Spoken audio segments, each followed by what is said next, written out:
आशा में आनंदित रहो। Good morning, praise the Lord. आशा से भरी हुई इस सुबह में आप सबका स्वागत है। इस दुआ में, इस प्रार्थना में we pray because we believe and we have hope. हम इसलिए दुआ करते हैं क्योंकि हम विश्वास करते हैं और हमारे पास आशा है। हमारी आशा नहीं टूटी है और ना हमारा विश्वास खत्म हुआ है। इसीलिए हम बड़े ईमान के साथ, बड़ी आशा के साथ और बड़े परमेश्वर के अनुग्रह के द्वारा हर सुबह उसके चरणों में आके बैठते हैं ताकि परमेश्वर मुझसे और आपसे बात कर सके। आज का वचन कहता है रोमियो उसका 12 बाब और उसकी 12वीं आयत में, Romans chapter 12 and verse 12, it says like this, rejoicing in hope, patient in tribulation, continuing instant in prayer. लिखा है आशा में आनंदित रहो, कलेश में स्थिर रहो, प्रार्थना में नित्य लगे रहो। आशा में आनंदित रहो।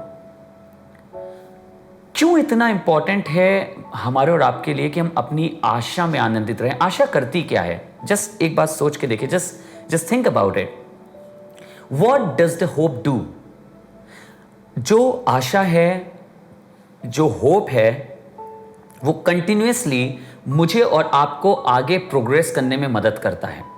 हमारा जिस जगह से आशा खत्म हो जाती है, जिस जगह से होप खत्म हो जाता है, वहां पे आप फिर कोई काम नहीं करते। You don't look towards that place. आप निराश हो जाते हैं, हम कहते हैं अब तो खत्म हो गया, उम्मीद खत्म हो गई।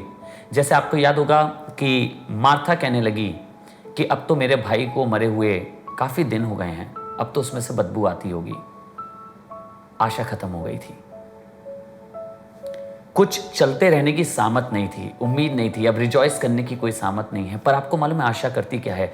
आशा मुझे और आपको आगे बढ़ाती रहती है। We still have hope, we still, जैसे कोई एक, जस्ट फॉर द एग्जाम्पल, जब तक एक पेशेंट एक डॉक्टर के पास होता है और आशा होती है कि वो आराम से वो बच जाएगा, उसे बचा सकते हैं, they keep on doing, they keep on trying, they keep on doing everything. वो प्रयास करते रहते हैं क्योंकि आशा है, हिम्मत नहीं हारते हैं चाहे जितनी मेहनत करनी पड़े। ऐसे ही जब मैं और आप परमेश्वर पे आशा रखते हैं, जब विश्वास रखते हैं, हम अपने कार्यों में हिम्मत नहीं हारते हैं, मिनिस्ट्री में हिम्मत नहीं हारते हैं, सेवकाई में हिम्मत नहीं हारते हैं। लिखा है आशा में आनंदित रहो, कलेश में स्थिर रहो। आप और मैं अगर ये सोचें कि हमारे हर दिन बड़े अच्छे होंगे और बहुत अच्छे से गुजरेंगे, इम्पॉसिबल है। कभी ना कभी तो कलेश आएगा ही, शैतान कुछ ना कुछ तो ऐसा आपके बीच में लाएगा ही ताकि कड़वी जड़ एक फूटे और आपका रिलेशन खराब हो, आपके संबंध खराब हो, आपके घर में कलेश हो। पर वचन बताता है कलेश में स्थिर रहो। स्थिर कहाँ रहो?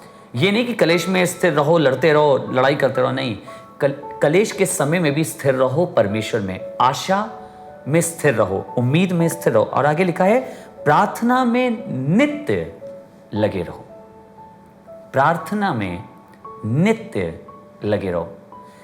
कंटिन्यूअसली दुआ करते रहिए, कंटिन्यूअसली प्रार्थना करते रहिए, कंटिन्यूअसली परमेश्वर के पास जाते रहिए, क्योंकि यही मेरे और आपके जीवन में परमेश्वर की बरकतों को लाता है। Do not lose hope. कलेश में स्थिर रहें और प्रार्थना में नित्य लगे रहें। ये सब एक दूसरे से कनेक्टेड है और हमारा शत्रु चाहता है ये हमारे जीवन से छूट जाए, प्रार्थना छूट जाए, स्थिरता छूट जाए, आशा छूट जाए। पर मुझे और आपको परमेश्वर में स्थिर रहना है मुश्किलातों में। एक अच्छा विश्वासी वही होता है जो मुश्किल के समय में भी, टफ कंडीशंस में भी आशा में आनंदित रहता है, स्थिर रहता है कलेशों में और प्रार्थना में लगा रहता है। आइए दुआ करें। पिता, धन्यवाद करता हूं इतने खूबसूरत वचन के लिए। कितनी साधारण तरीके से आपके वचन ने हमें स्थिरता के बारे में सिखा दिया। आज दुआ करता हूं प्रभु, आपकी ये स्थिरता, आपकी ये आशा, हमारा प्रार्थना में लगे रहना, प्रभु आपकी ओर से हमारे जीवनों में होने वाला हो सके।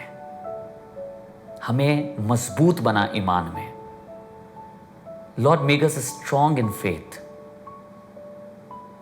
हमें और मजबूत बना प्रभु, ताकि हम आशा में आनंदित रह सकें, उम्मीद है और खूब जश्न के साथ अपने जीवन को बिता सकें। कलेश में, मुश्किलातों में, कलेशों के, लड़ाई झगड़ों के बीच में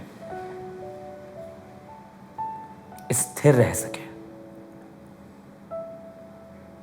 और प्रभु कोई भी चीज़ हमारे जीवनों से प्रार्थना को ना दूर कर सके। अनुग्रह करना, पवित्र आत्मा निवेदन करते हैं हमारी सहायता करना, यीशु के नाम से इस दुआ को मांगते हैं, आमीन, आमीन। I speak Lord's word in your life. मैं आपके जीवन में परमेश्वर के वचन को कहता हूँ। थैंक यू सो मच आज के दिन ज्वाइन करने के लिए। कल फिर सुबह हम और आप प्रार्थना करने के लिए एक साथ मुलाकात करेंगे। God bless you.